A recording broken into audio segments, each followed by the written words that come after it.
Välkomna till Arbetarfilmfestivalen. Welcome to Nordic Labour Film Festival. Det här snacket handlar om migrantarbetare under pandemin i Qatar. This talk is about migrant workers amidst the pandemic in Qatar. Det här samtalet kommer att hållas på engelska. This talk will be held in English. So, great that you could join us for this talk. Maybe you want to present yourself. You don't have to use names, but just a short introduction to who I'm talking to today. Thank you for having us here, Alex. It's great to be a part of the film festival by our brothers and sisters in Sweden. I work here with the Building and Woodworkers International. We provide assistance, part of our program here. The main program here has to provide assist migrant workers, the millions of migrant workers that are here in Qatar. And with me is one of our leaders from the migrant communities here in Qatar. Yeah, thank you for this event. Thank you for the invite, so we can share something about the situation what we are facing here in Qatar. So thank you very much. Good afternoon. Well, thank you so much for being part of this talk as well. Maybe we can just start. This talk will focus a lot of how the pandemic we're in at the moment is affecting migrant workers in Qatar, but we'll start before that.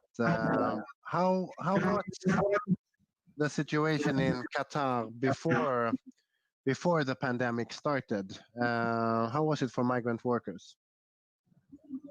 Oh, yeah, maybe to give an overview of what we are talking about here. Qatar is a small country. It's a country where it's a country of migrants.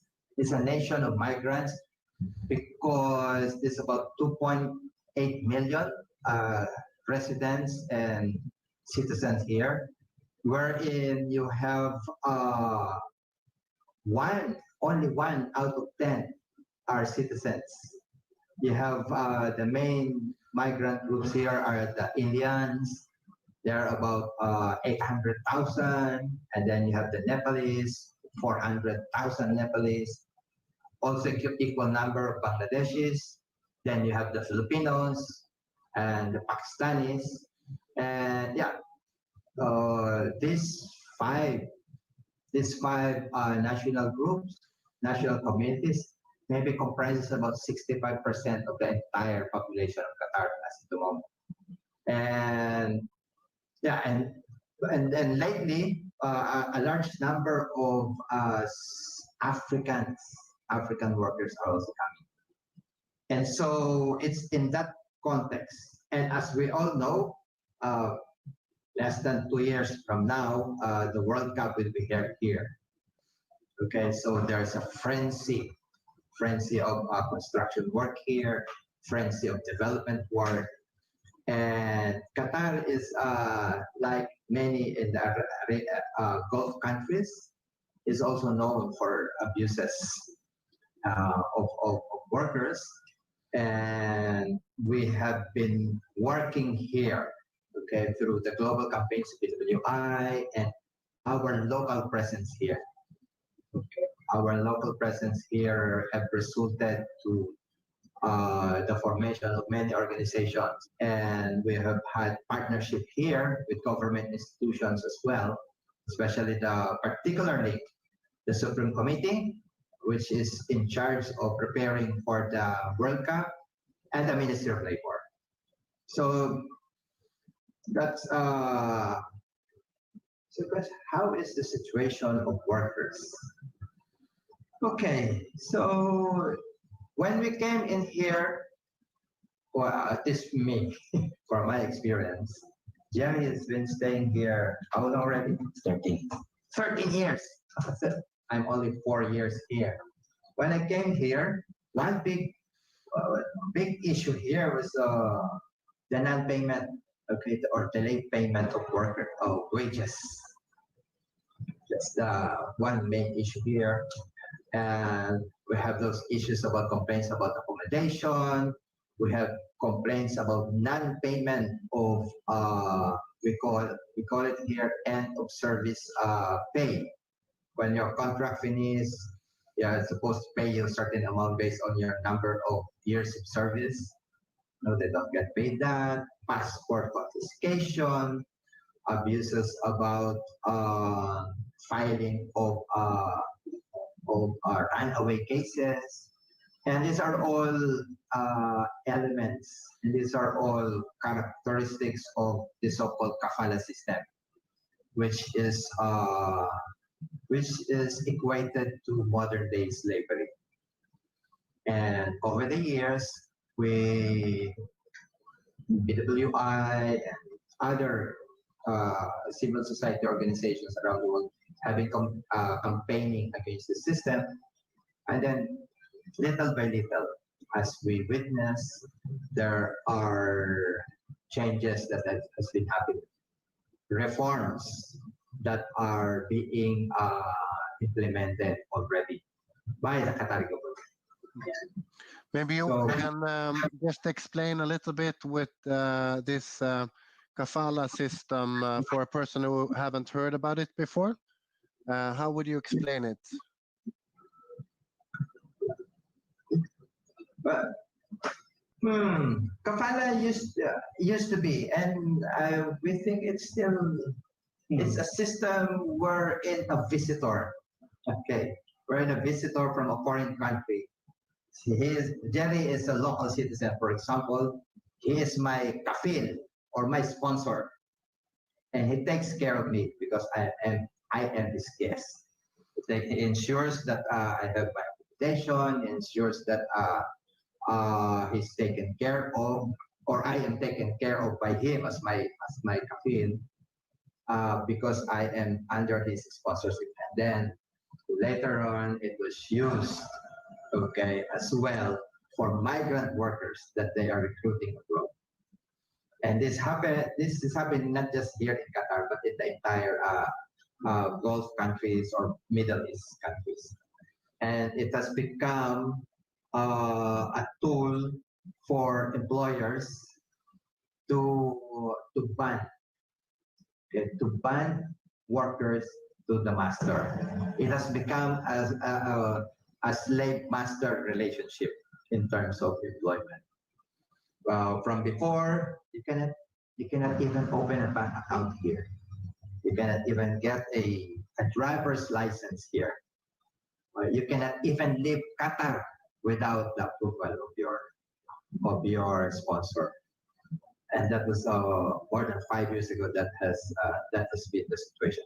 That is why, you cannot transfer ordinarily in many labor markets around the world. One worker, if you want to pursue another job to another company, you can easily do that. Now here, under the kafala system, no, you cannot do that. You have to have the permission of your employer. I need Jerry's permission so that I can move to another employer. So you are basically bonded. Even the relationship is already abusive. That's kafala system.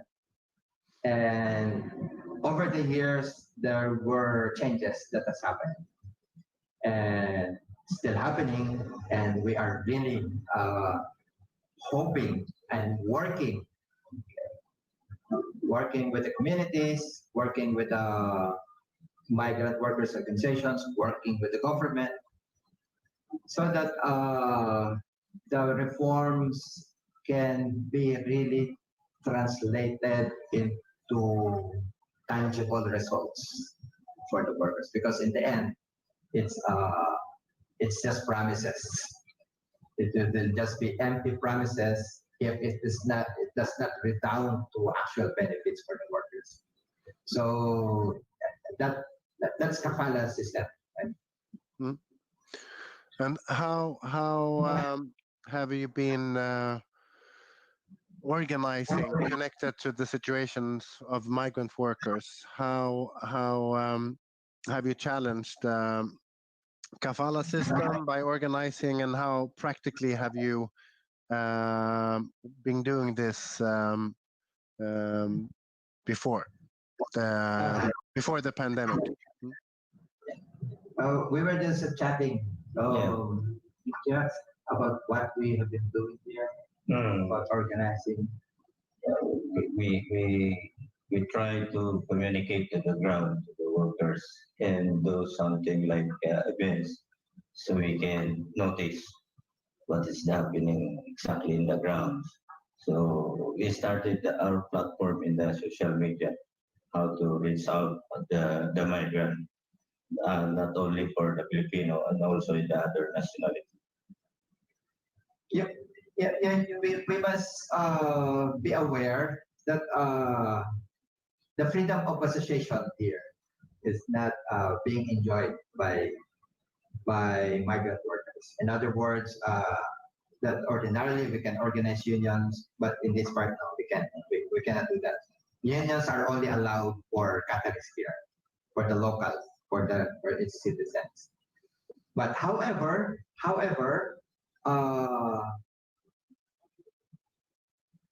still, we, I don't know if it's legal or not legal, but workers are allowed here to get together, to assist each other, to form an association. Okay, and so over the years, we have organized workers here in the construction sector. Okay. So Kajeri is one of the leaders of such construction, the Filipino Construction Workers Association here. And the Nepalese, the Indians, and the Bangladeshis, our comrades, they have their own associations of construction workers. But as I've said, these are not these are voluntary associations for mutual assistance to help each other. That's the, in any case, that's the I believe that's the principle of unionism, to get together, band ourselves together so that we can have better chances in changing our situation. And that proved very helpful during this pandemic. Okay, because over the years, we were lucky, I guess, because the organization were able to, as Jerry said, reach out to our members to ensure that we are able to get information what their situation is, and that from them, then we can also reach out, provide them assistance that they need. Right. So over the years, we have now reached out. Okay. We will now reach out to not just these four main groups. We have started reaching out, organizing our African brothers and sisters. We have also other Southeast Asian workers here, belonging to the growing network of migrant associations here in Qatar. And this same network of migrant workers organizations are now in the position to hold dialogue with the government.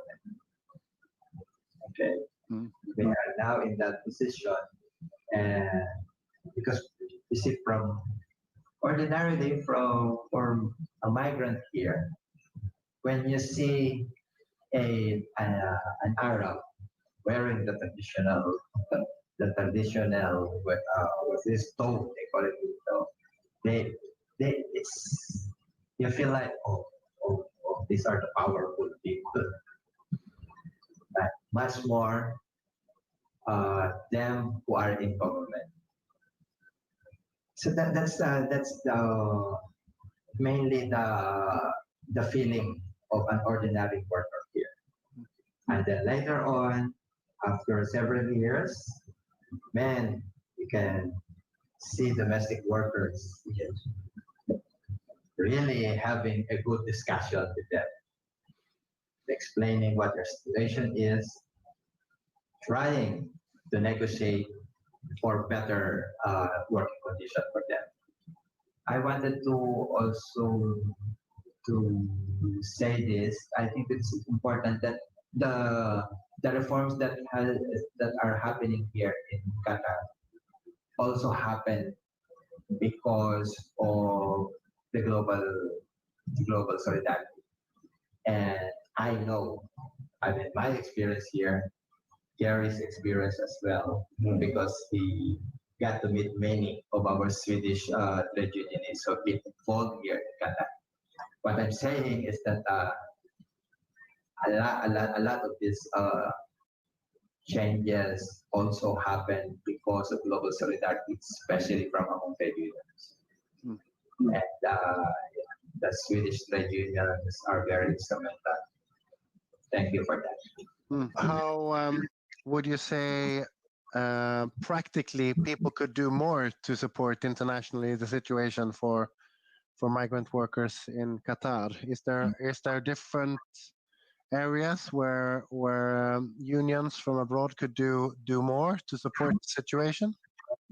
I think the union should be held for some other sector of because here in the part of the construction sector we have already some trade unions, especially the BWI was taking care for the construction sector, and in the domestic we have already partners, and our local organizations have already partners in international taking care also for the domestic, but in the sector of the hospitality, that is we are trying our best to help the sector and ask help for the other unions if they can give assistance or help for the sector.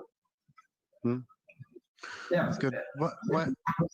because Alex, over the years, of course, our primary mission is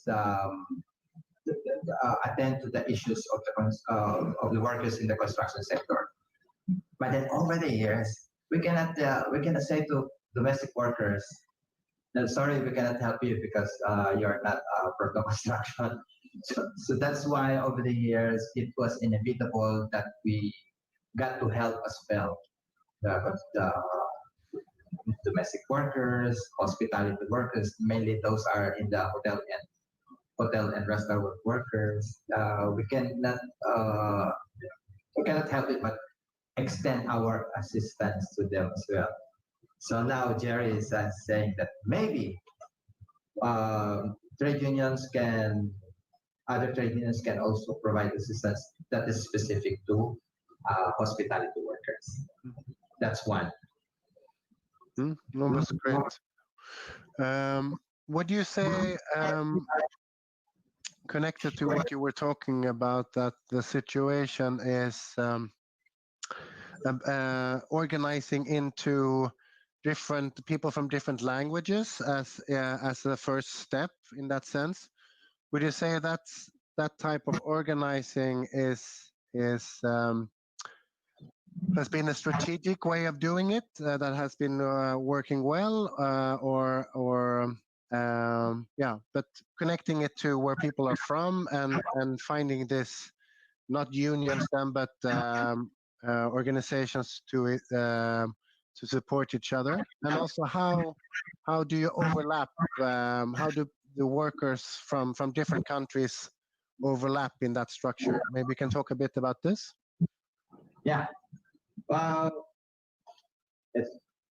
So our main association here is the Association of Construction Workers, and then we got we we got other organizations as well, as different associations with members mainly coming from the construction, domestic workers, hospitality workers, and they have their own associations. I'm talking about the Filipinos, and so they got themselves together into a federation. Okay, that's where Kajeri is the president now. And then we have now we have among the South Asians. So we have the Indians, workers, the Nepalese, the main ones, the Bangladeshis and the Sri Lankans. They have their own South Asian Workers Network. Okay, so they have their own aggregation now. And then, yeah, the Africans, because African communities here are many are still smallish. Okay, 1,000 here, 5,000. I think the largest community of Africans here are the Ethiopians, and now they're in the process of forming an African workers union as well from the different. And we, as I've said before, this large, this separate organizations, associations of workers since 2018, BWI initiated the formation of some kind of a forum for all these organizations, which are now regularly convening itself twice a year at least. And it is also the moment or the opportunity where such forum get to meet the representative of the government of Qatar to hold dialogue. So that's how we get together.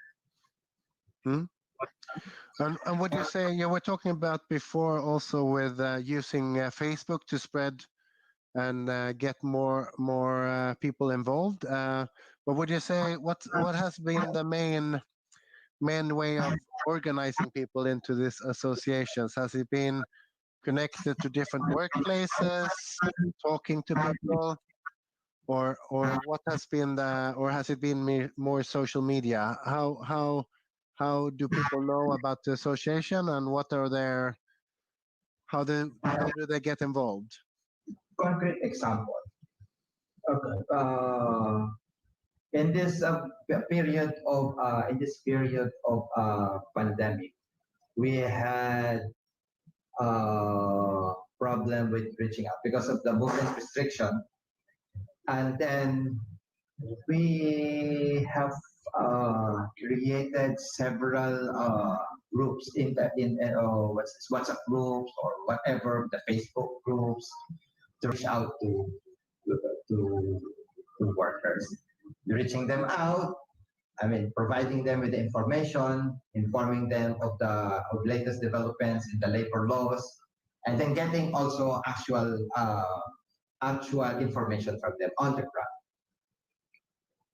Last April, in celebration of the International Workers' Memorial Day, it was the height. Okay, it was sometime the height of the pandemic here. A lot of workers are losing their jobs, losing their income, and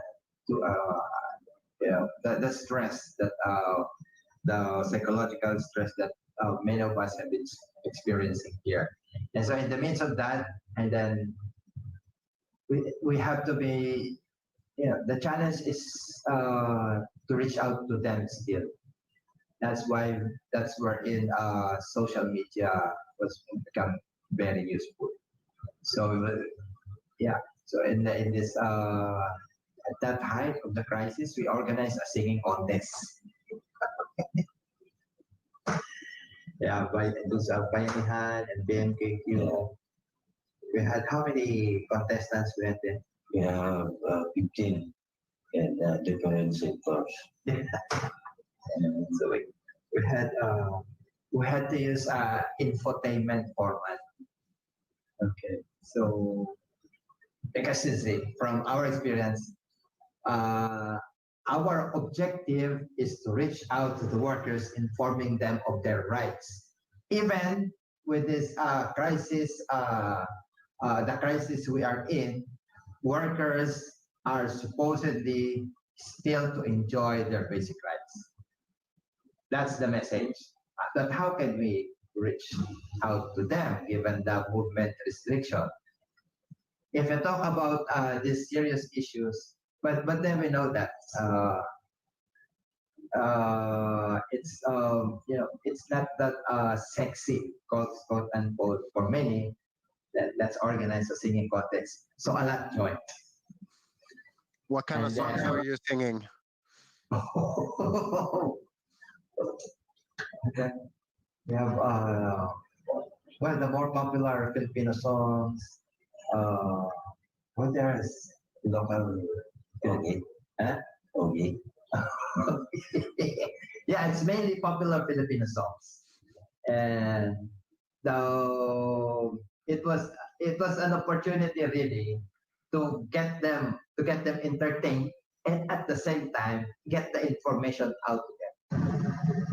Okay, that was the point. And then when I realized, then we got to have 5,000 viewers. It was a very instructive experience for us. That one way, I think what you are doing now with this film festival, yeah, I think that's similar to that. We can organize such other venues to reach out, to educate, and organize workers. That was a very instructive experience for us. Yeah. Maybe next year for next year's film festival, you will combine an organizing singing contest as well and gain from your experience from this. Oh, that would be great. I would like to go back just a little bit before the pandemic hit. Again, to talk a little about you talked about to go back and talk about how the organizing was before the pandemic.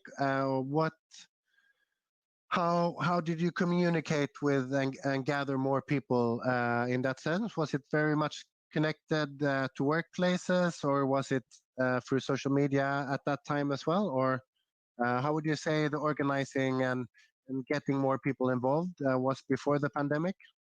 Our system, how to reach out the people, is the number one is the dissemination of information. What we are facing here, what kind of changes going in Qatar government, and if they have, so that's the only way. And we make some trainings to the workers. Like for example, they are working in the domestic sectors. We are giving some trainings like safety, how he can work properly inside the house, in the safety procedures, and also in the other sector. It depends the sector what they have. If the construction, we conduct trainings for the safety for the construction.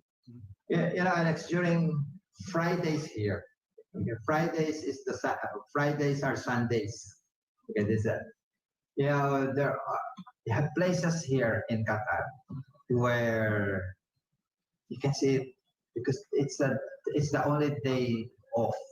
Okay, Fridays is the day off. It's a Sunday, so there are places here that are frequented by migrants. And you can see that by the thousands. Okay, we call this niche area. Sometimes in vacant areas near the camps, so you can see them there by the thousands. So with that, of course, as just like Jen said, you mentioned funding. Yes, Funding. It's a common activity here where groups of workers or where organizations of workers takes that opportunity to get their members together in these common areas. Right? You can see that in Hong Kong, Singapore, very large in many countries where you have large number of migrants. So you have those little communities getting together.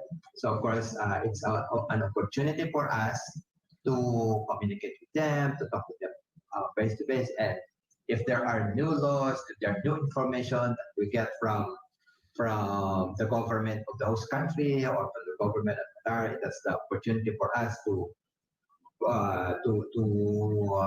communicate. But then we have to be careful as well because it can be construed as illegal assembly. So we have to be careful as well to make sure that it's organized and it remains within the bounds of the law. Okay, so that's that. And before pandemic, we sometimes, because not always, but there are several experiences that we get to have meetings inside the camps. Okay, there are camps here where some, they call campos, are tolerant enough, so we get to have our membership orientation in those camps. And then, just like in singing, Yes. last December, our South Asian brothers, during the so-called winter time here, one way to get them together is organized cricket game. Yeah. So that there were a large participation during that time, and for the Filipinos, we are crazy with basketball. So yeah, it was a good avenue as well to reach out to them. And so we organize this as sporting events because the life of migrants. Okay, here is sleep, eat, sleep, work, back to sleep, eat, work. It's that. So it can be really, that's not a life. Okay, that's not a life. So we also, as an organization, we really try to provide social life for the workers, which otherwise are not enjoyed by many. That's an issue here. So depression, even some suicides, is not alien to migrant workers. So that's how we reach out. That's how we organize. We make use of what's available for us. Would you say is a large part of the migrant workers, or is it that people are traveling back to home countries, or is it staying longer times? Does that affect the organizing?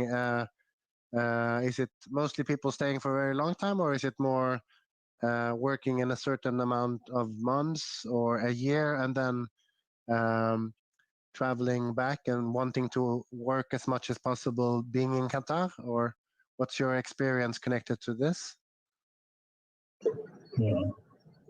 They stay here for long, usually. Yes. More on our members. Yes, working here for years. Yeah. So ordinarily, a worker would stay here for like 3-4 years, ordinarily, or even as short as 2 years, and then they move back to their country, and most likely, or there's a big chance that they will move on to another host country. So right, that's also a challenge for organizing the migrants because of that transitory nature of our employment, right? So ordinarily, employment contract will last for 2 years here. Okay, and then you have the chance to move it farther back up to 4 years, ordinarily.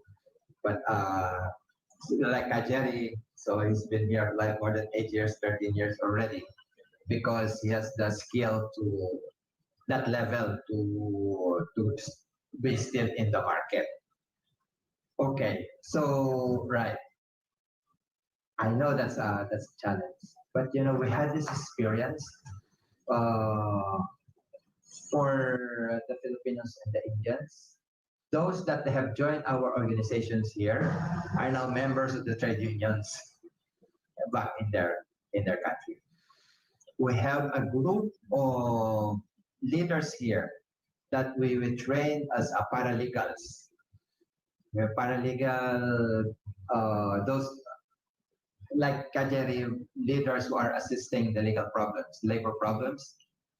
They move back to the Philippines, and now many of them are in New Zealand. Now they have their own organization there. So because sometimes we felt like organizing is like putting in a water in a with a bucket with holes. You fill in water and then the water keeps on just running away. It washes away. But then maybe no, especially if for workers that we have invested in terms of training, eventually wherever they go, eventually either they join the union back home or they organize or initiate organizing themselves in other countries. Workers, especially those that have imbibed the spirit of solidarity, will continue on wherever they are. How was the situation for the migrant workers when the pandemic hit Qatar? I think in March, they have locked down a large area here. It was Jerry's task then to monitor that large area. Maybe Jerry can say something about that big area that was locked down. Yeah, during the pandemic, March, they started lockdown one area in the industrial area. So from Street 1 to Street 33. So all of them was closed. And great because the government was provide some of needs for the old people inside the lockdown. And the experience is very headache, the experience in this pandemic since they hit the Qatar. So more people lost a job, people this income, and also the communication, sending money to their family, it's very difficult. And then the workplace, there's a lot of changes before you start work. Even in the transportation sector, you can ride a taxi, there's only two guys. Not same before, you can ride 5 or 4. And the most problem we are facing at the time until now, some companies was closed, especially in the sector of the restaurant and the malls. So more of the people, maybe 80% or 90% was stuck, no income, nothing. So we are experiencing a lot of challenge, and we are thankful for the organizations. So they can reach out to people, even just bring how many kilos of rice or canned goods just to feed, just to enough to get these people.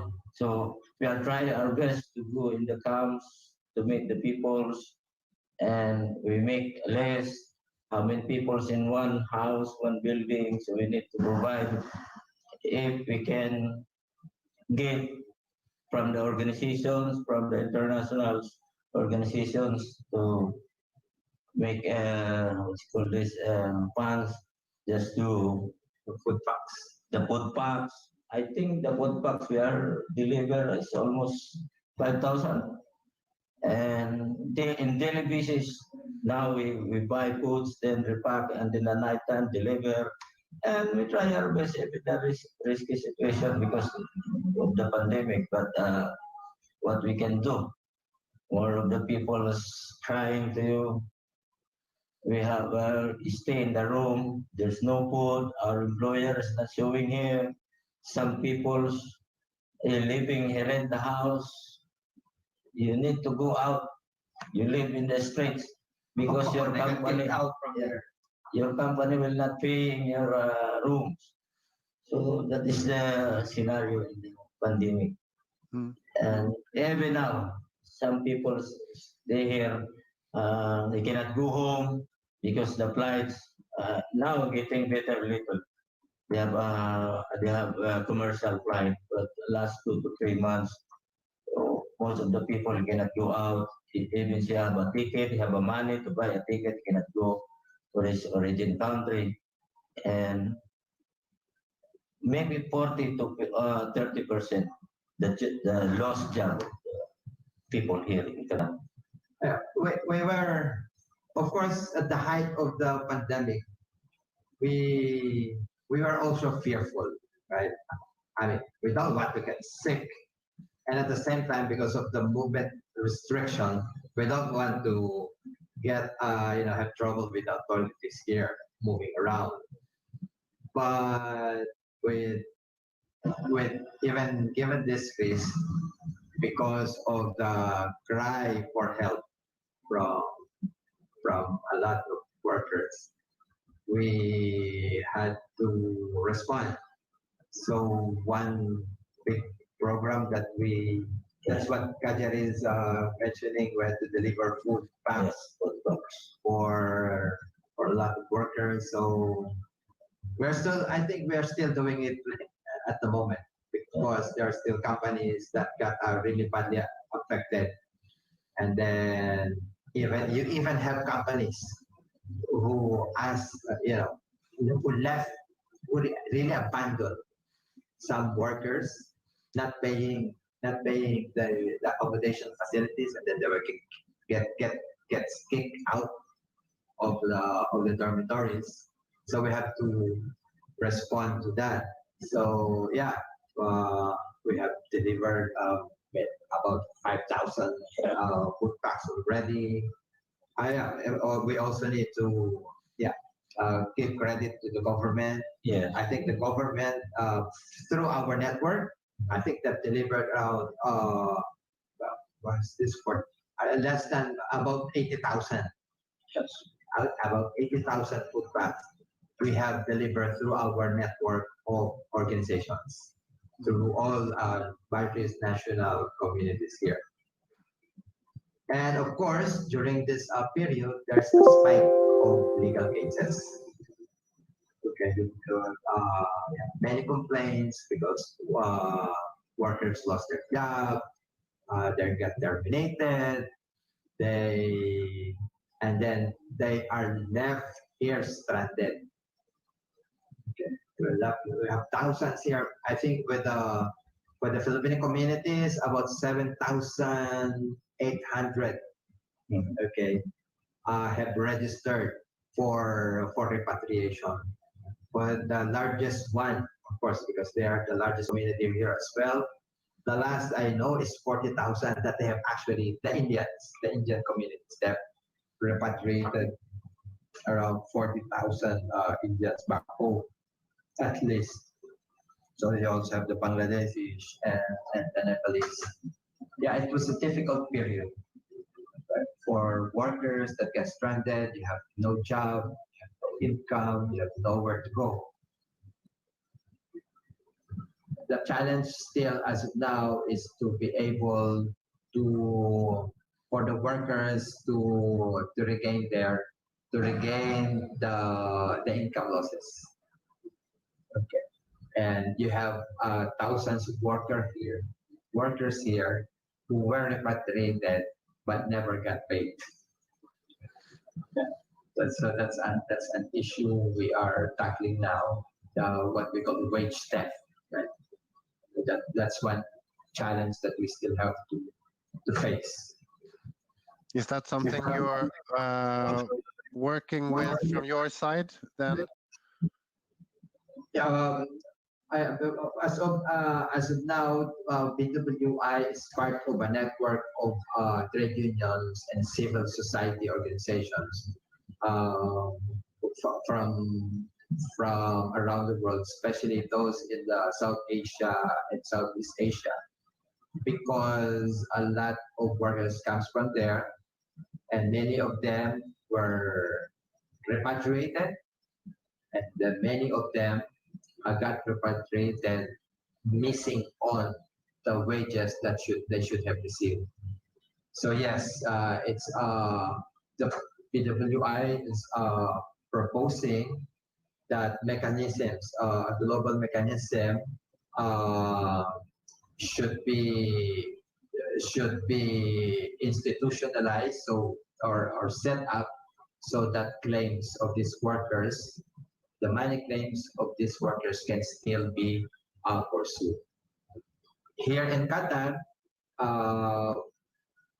we have our legal services, and we have, if they are here, we can assist them, provide them assistance in filing the case, pursuing the case, negotiating with the government, and thus so far we through our efforts, many workers have actually received their payments already, well, amounting to not so big maybe for some, but at around 1.5 million Qatar riyals.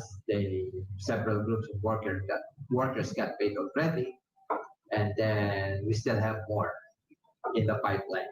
Hopefully they get paid soon, because well, I understand. Let's be practical here. At the end of the day, we came here to work, to earn money. So at the end of the day, our services will be translated into actual claims as well.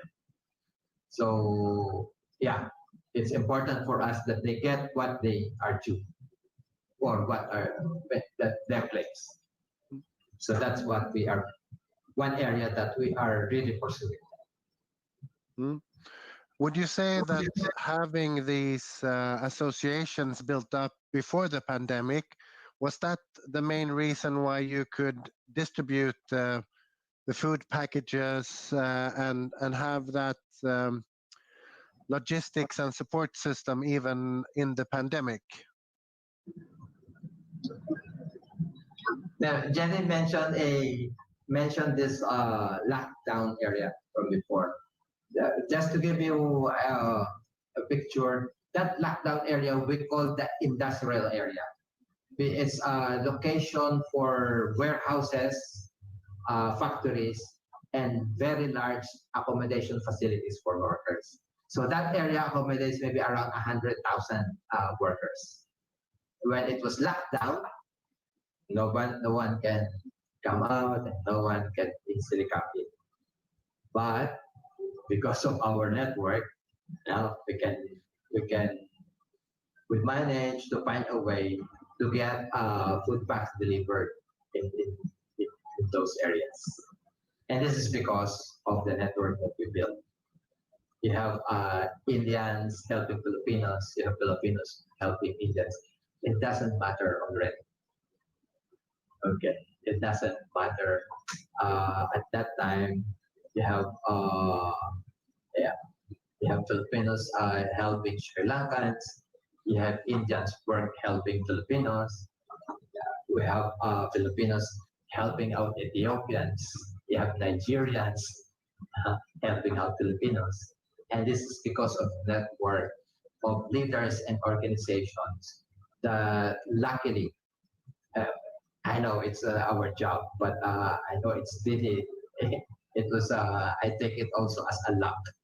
We were fortunate that we were a bit ready when the requirement for a more responsive action is needed. Great. Thank you very much for joining this talk and also for sharing your experiences, and that we can continue and support each other by spreading the information and also connecting internationally together as well. So big thanks, and thank you for participating. For our unions as well, for our fellow trade unionists in Sweden. Thank you so much. Thank you.